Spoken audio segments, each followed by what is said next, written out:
E aí, hoje a gente vai falar de uma das regras mais importantes de todo o universo. Sério, a primeira lei da termodinâmica.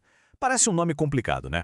Mas olha, esse princípio está em tudo. No motor do carro, no nosso próprio corpo processando comida, até naquela chaleira fervendo água para fazer um café. A ideia aqui é a gente mergulhar fundo, tipo numa aula técnica mesmo, para sacar de vez como a energia se move e se transforma por toda parte.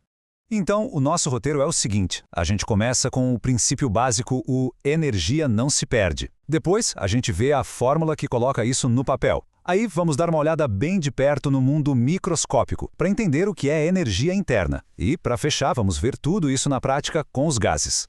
Mas antes de tudo, uma pergunta. Quem aqui já encheu o pneu da bicicleta e sentiu a bomba de ar ficar quente ali na base? A gente sente, né? Pois é. Por que será que isso acontece? Não tem mágica nenhuma, é pura física. E a resposta para isso está justamente na lei que a gente vai desvendar agora. Bora lá então para a nossa primeira parte. A ideia central aqui é uma das frases mais conhecidas da ciência, sabe? É um verdadeiro pilar que sustenta tudo que a gente entende sobre energia. E é essa aqui. Basicamente, a primeira lei da termodinâmica é a lei da conservação da energia. O que isso quer dizer? Simples. A quantidade de energia no universo é sempre a mesma. Ela não some, não aparece do nada, ela só muda de cara, se transforma de uma coisa em outra. E a gente vê isso acontecendo o tempo todo, em todo lugar. A gasolina, que tem energia química, vira movimento no carro. O calor do fogão vira vapor, agitando as moléculas da água. E olha que legal, agora mesmo o nosso corpo está fazendo isso, transformando energia da comida em calor para a gente não passar frio e em trabalho para fazer nosso coração bater, por exemplo. É isso, a energia não se perde, ela só se transforma.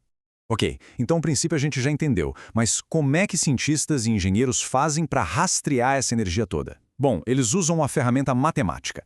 Pensa nela como se fosse um extrato bancário de energia de um sistema. E aqui está a famosa equação. Parece simples, né? Mas ela é super poderosa. Esse é o coração da primeira lei. O que ela diz é o seguinte: a mudança na energia que está dentro de um sistema, que a gente chama de ΔU, é igual ao calor que entra nele, o Q, menos o trabalho que esse sistema faz, o W. É um balanço perfeito. E aqui está o pulo do gato para entender essa lei de vez. Os sinais. Vamos olhar essa tabela. O Q, o calor, é positivo quando o sistema recebe calor. Pensa que entrou dinheiro na conta, é um depósito. Já o W, o trabalho, é positivo quando o sistema faz alguma coisa, tipo um gás que se expande e empurra um pistão. Isso é um gasto de energia, é um saque da conta. É por isso que ele é negativo lá na fórmula, a gente subtrai. O ΔU, no fim das contas, é o saldo final, o que sobrou depois dessas movimentações todas. Beleza, a gente falou do ΔU, a variação da energia interna. Mas o que é essa tal de energia interna, afinal? Para entender isso, a gente precisa dar um mergulho num mundo que a gente não enxerga, o mundo dos átomos e das moléculas. Então, de forma bem direta, a energia interna é a soma de toda a energia que existe ali dentro de um sistema. É a energia da agitação das partículas, da vibração delas no movimento, e também a energia que está guardada nas ligações químicas. É como se fosse o tanque de combustível do próprio sistema. Para facilitar nossa vida, vamos pensar num gás ideal.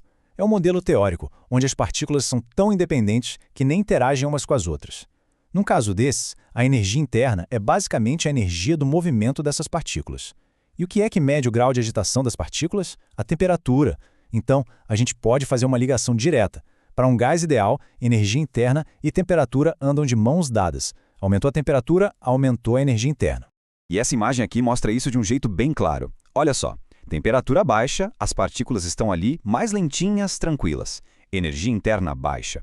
Agora, do outro lado, com temperatura alta, elas ficam super agitadas, vibrando para todo lado, energia interna lá em cima.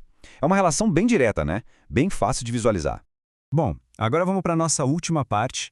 Vamos ver como essa lei toda funciona na prática com os gases, que afinal são a base de um monte de coisa, tipo motores e até geladeiras. Essa aqui é uma ferramenta que o pessoal de termodinâmica usa o tempo todo, o diagrama pressão-volume, ou PV. Ele é um mapa do estado de um gás, e a grande sacada é essa aqui.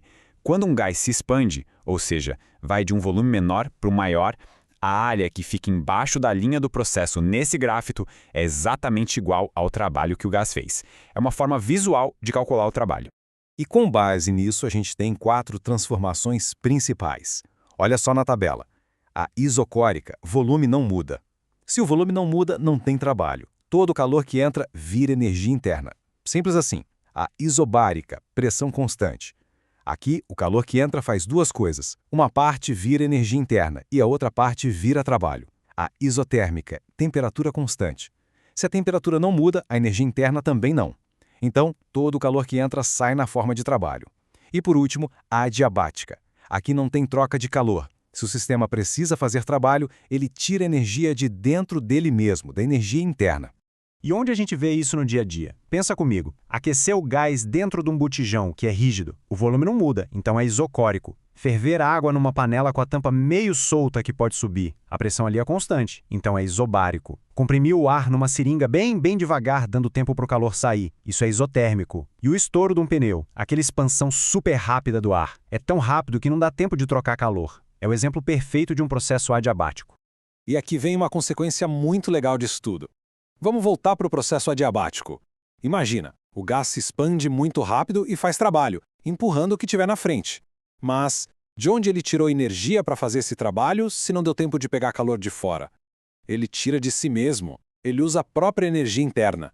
E o que acontece quando a energia interna cai? A temperatura cai junto. O gás esfria. E muito. É por isso que quando a gente usa um desodorante aerossol, ele sai geladinho.